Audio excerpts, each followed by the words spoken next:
സംസ്ഥാനത്ത് തിരുവനന്തപുരം മുതൽ തൃശൂർ വരെയുള്ള തീരമേഖലകളിൽ കടലാക്രമണം രൂക്ഷമാണ്. കള്ളക്കടൽ എന്ന പ്രതിഭാസമാണ് കടലാക്രമണത്തിന് കാരണം എന്ന് പറയപ്പെടുന്നു.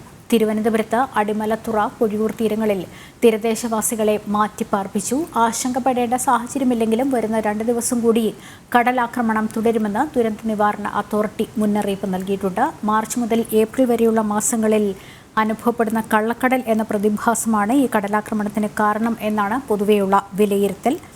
സംസ്ഥാനത്തെ ശക്തമായ തിരമാലകൾക്കും കടലാക്രമണത്തിനും സാധ്യതയുണ്ട് എന്ന് ദേശീയ സമുദ്രസ്ഥിതി പഠന ഗവേഷണ കേന്ദ്രം മുന്നറിയിപ്പ് നൽകിയ സാഹചര്യമുണ്ട്. വിവരങ്ങൾ നൽകാൻ ചന്തു ചന്ദ്രശേഖറുണ്ട്. ചന്തു, ഈ 2-3 ദിവസം കൂടി പ്രതിഭാസം നിലനിൽക്കും എന്ന് പറയുമ്പോൾ വേണ്ട മുൻകരുതലുകൾ, തീരദേശവാസികൾക്ക് സുരക്ഷിതരാകാനും മറ്റും വേണ്ട മുൻകരുതലുകൾ എന്തൊക്കെ എടുത്തിട്ടുണ്ട് എന്നുള്ളതാണ്.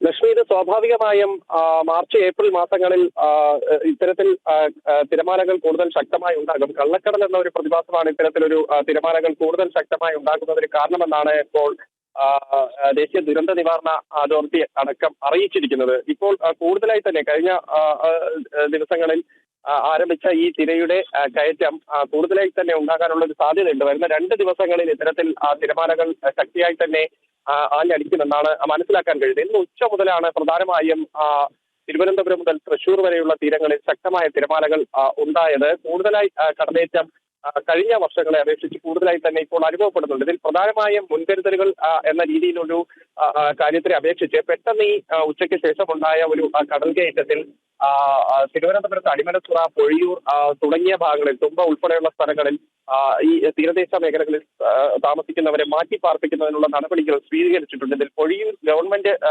സ്കൂളിൽ ഇപ്പോൾ ഒരു ക്യാമ്പ് തുറന്നിട്ടുണ്ട്. എന്തായാലും ശക്തമായ തിരമാലകൾ ഉണ്ടാകുമെന്ന മുന്നറിയിപ്പാണ് നൽകുന്നത്. കൂടാതെ വരുന്ന 2 ദിവസങ്ങളിലും ഇത്തരത്തിൽ കൂടുതൽ ശക്തിയായി തന്നെ തിരമാലകൾ ഉണ്ടാകുമെന്ന് കേന്ദ്ര സമുദ്ര സ്ഥിതി പഠന കേന്ദ്രവും അറിയിച്ചിട്ടുണ്ട്. എന്തായാലും വേണ്ട മുൻകരുതലുകൾ സ്വീകരിക്കാനുള്ള നിർദ്ദേശം നൽകിയിട്ടുണ്ട്. പ്രധാനമായും ഈ ചൂട് കൂടി നിൽക്കുന്ന സാഹചര്യത്തിൽ ഈ കടലേറ്റം കൂടി ശക്തമായിരിക്കുന്നു. ആ കടലേറ്റം സ്വാഭാവികമായും ഒരു ആശങ്ക ഉണ്ടാക്കിയിട്ടുണ്ടെങ്കിലും ആശങ്കപ്പെടേണ്ട സാഹചര്യം ഇല്ല എന്നാണ് ദുരന്ത നിവാരണ അതോറിറ്റി വ്യക്തമാക്കുന്നത്. എന്തായാലും ആൾക്കാരെ മാറ്റി പാർപ്പിക്കുകയും ക്യാമ്പുകളിലേക്ക് താമസിപ്പിക്കുന്നത് അടക്കമുള്ള നടപടികൾ ഇപ്പോൾ സ്വീകരിച്ചു വരുന്നുണ്ട്. ചന്തുവാണ് വിവരങ്ങൾ നൽകിയത്.